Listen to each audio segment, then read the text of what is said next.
Hello, in front of me I have NUBIA Neo 3 5G, and in this video I'm going to show you the camera tricks on this device.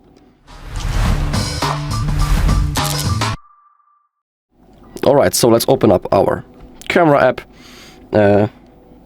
You can allow for location, it doesn't matter actually.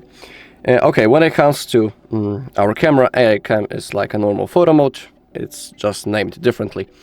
And in here, if you want to boost and enhance your quality of your photo, it's always good to launch the HDR right in here above. You can keep it on the auto or keep it on all the time, I'm sorry. And same thing with the AI Boost, which is in the middle, also worth enabling. On the right side, if you want, you can select some filters. Before you take a photo, you have a preview, so you can pick some filter to simply make your photo better. If you expand the settings right in here, you can change the ratio, the size, I'm sorry. And you can also select the timer before the photo is taken. Let's say that you are taking a photo with your friends or something like that. And all of the people would like to be on the photo. You don't have anyone to take a photo for you, so you can simply place your phone on a tripod or on the ground somehow, and you can quickly select, for example, 10 seconds, click the shutter button, and after that you will have that 10 seconds to place yourself in front of the camera, so you'll also be able to be included on the photo. So that's pretty cool thing. If you want to have if you want to take more precise photos, we have things such as grid and the gradienter. Let's begin with the grid. If you turn it on, you can see that this grid appeared on the screen, and it can help to position our phone in the proper way before we take a photo. So for example, now we know exactly where is the middle of the photo. So let's say that I want to take a picture of this plant. So I'll place it, for example, right in here. Now I'll take my camera, and now, thanks to that I have selected the grid, I know that right now this plant is in the middle. So that's the moment when I should take a photo. So this grid can help. Alright, and when it comes to gradienter, let me only enable it. It appears right in here on our shutter button, and we have those small triangles on both sides. You can see them right now, and it works in that way that when their color is changing into green, I don't know, will you be able to see it? I hope so.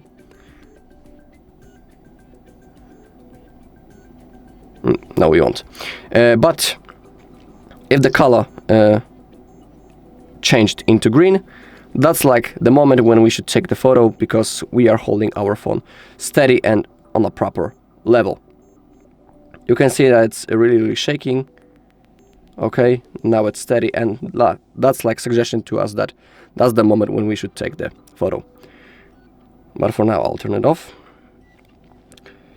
Okay, now down below we have different modes. As you can see, we have, for example, the night mode, which is the best for taking pictures when it's dark outside. Pretty worth using.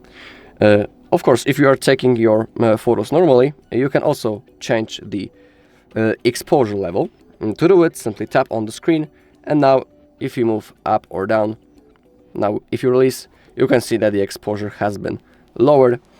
It's pretty useful, because let's say that we are in a very well lit environment, that it's really bright in the environment that we are taking a photo. So that's the moment when we can simply tap on the screen and release, and not the release, to decrease the exposure level a little bit, so the photo will simply look better, it won't be that bright. Same thing, of course, in the opposite situation. When it's really dark, we can increase the exposure a little. We have the 50 megapixel mode. That's also the mode in which we should take photos, but you need to be aware that in this mode it's not available to zoom, but the quality of the photo will be the best. If you go into the camera family, in here we have modes such as time-lapse, pro mode, document, panorama, multi-exposure, dual capture, monocolor, and vlog. I'll show you a few things, maybe the pro mode first. This mode is for people who really like to adjust almost everything that is possible before they take a photo. So down below we have things such as saturation that we can change. We have this bar. We have a few already existing modes, but we can do everything manually. We have the white balance. You can see that the color temperature is now being adjusted. Next to it we have the ISO that we can also change. We have the autofocus. We have the exposure value, and we also have the interval that we can select. Sometimes there's a chance that you will select a lot of things and your screen will look like that. If you want to restore the default settings in the Pro mode, you can click right in here on the right side, and now everything is in the automatic settings. Okay, next thing, maybe the document. It is also one of my favorites. Now, let me try with this piece of rubber. I hope that it will work. If you use the document mode, and when you place your camera and take a photo, you can see that only this piece of rubber was only the shape of this rubber was included on the photo, not the rest of the table, or I don't know, this plant, thanks to the document mode. So of course it works with normal documents, with normal piece of papers, but it is really cool because we don't need to, you know, let's say manually delete the rest of the table. We just use the document mode, and now our document would be perfectly in the frame. So it's a pretty cool thing, worth doing. I really like this mode because I'm taking a lot of photos of my documents, and when I'm sending them out, for example using the mail, I always like to take a photo of them using the document mode. Pretty cool thing, and I don't need to, you know, delete the rest of the table. So that is pretty cool thing. Let's close it up for now. Back into the camera.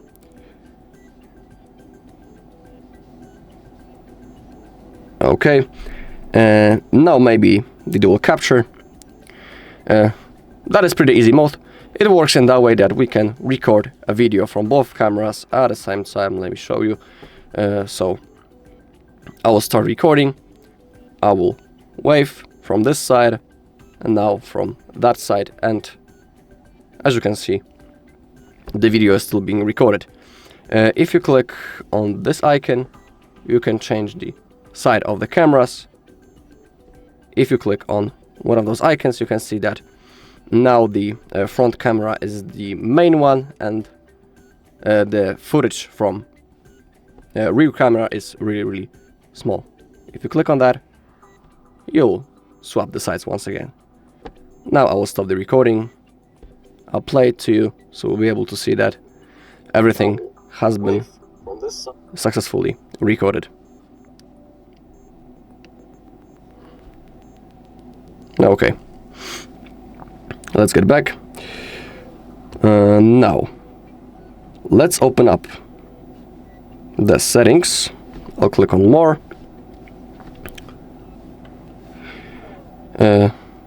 Now, let's make sure that scan QR code is enabled. From weird reasons it's not done automatically. I don't know why, but let's make it sure that it's enabled.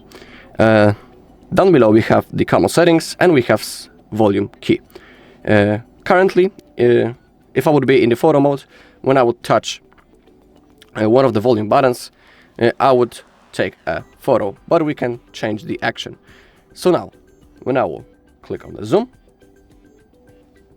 I'll take my camera, I will click volume up, you can see that the zoom is now working, and I'm zooming in, and now when I was touching volume down, I was zooming out. So that's the thing that you can select. If you click on touch to take a photo, you don't need to click on the shutter button right in here on the bottom. You can simply tap on your screen anywhere and the photo also will be taken. You can also turn on or turn off the shutter sound. Down below you have the intelligent power saving. Some people like it, some people don't. You can keep it enabled or turn it off. It's up to you. Alright, and that's all in this video. Thank you all for watching. If you found this video helpful, please leave a like, comment and subscribe.